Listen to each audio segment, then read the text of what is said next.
ஆமென். அல்லேலூயா. வெளிப்படுத்தின விசேஷம் 21வது அதிகாரம் 22ல இருந்து படிங்க. நகரத்துக்கு வெளிச்சம் கொடுக்க சூரியனும் சந்திரனும் அதற்கு வேண்டுவதில்லை. தேவனுடைய மகிமையே அதை பிரகாசிப்பித்தது. ஆட்டுக்குட்டியானவரே அதற்கு விளக்கு.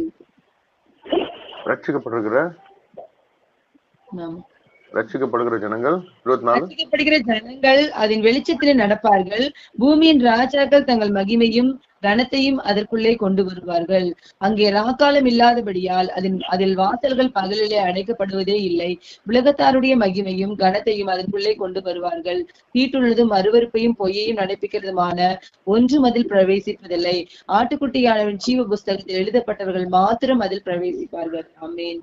அல்லேலூயா. 22ஆம் வசனத்தை படிங்க சிஸ்டர். என்ன? 22ஆம் வசனம். அதிலே அதிலே தேவாலயத்தை நான் காணவில்லை. சர்வர்களுடைய தேவனாகிய கர்த்தருடைய ஆட்டுக்குட்டியானவருமே அதற்கு ஆலயம். அல்லேலூயா. கர்த்தரும் ஆட்டுக்குட்டியானவருமே அதற்கு ஆலயம். கிறிஸ்துக்குள் அல்லேலூயா.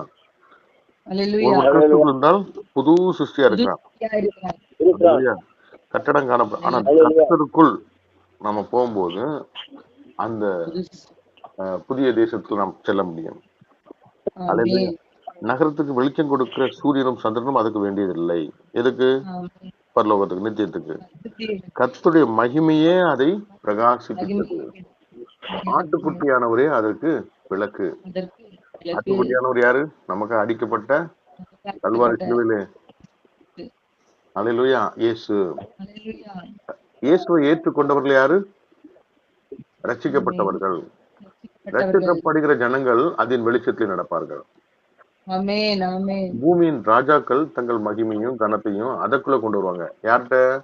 ரட்சிக்கப்பட்டிருக்க ஜனங்கிட்ட வருவாங்க. ஐயா, பொண்ணு வெள்ளி எனக்கு வச்சிருங்க ஐயா, உங்க மகிமை மாத்திரம் எனக்கு தந்தா போதும் வந்திருப்பாங்க. அல்லேலூயா. அங்கே ராக்காலம் இராதபடியால் அதன் வாசல் பகலின் அடைக்கப்படுவது இல்லை. உலகத்தாருடைய மகிமையும் கனத்தையும் அதற்கு கொண்டு வருவார்கள். அல்லேலூயா. உதிக்கிற ஒளியினிடத்துக்குள் ராஜாக்கள் நடந்து வருவார்கள். அந்த மகிமைக்கு முன்னால இந்த உலகத்துடைய மேன்மை எதுவுமே ஒண்ணுமே இல்ல. அல்லேலூயா. இன்னைக்கு பெருசா நம்ம பாக்குற எல்லாமே ஆண்டவரே அல்லேலூயா மகிமை இருக்கிற அன்னைக்கு அதெல்லாம் அதுக்கு கீழே தான். அப்ப இயேசு ஏற்றுக்கொண்டவர் எல்லாரும் எவ்வளவு பெரிய மகிமையா இருக்காங்க.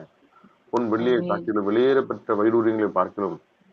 ரட்சிக்கப்பட்டிருக்கிற ஜனங்களுக்குள்ள இருக்கிற மகிமைக்கு முன்னால அது எவ்வளவு பெரிய பர்வதமா இருந்தா கூட சமபூமி ஆயிரும். மெழுகு போல உருகிடும். அபிஷேகம் பண்ணப்பட்ட ரட்சிக்கப்பட்ட அந்த மகிமையை வைத்திருக்கிறவங்களுக்கு முன்பாக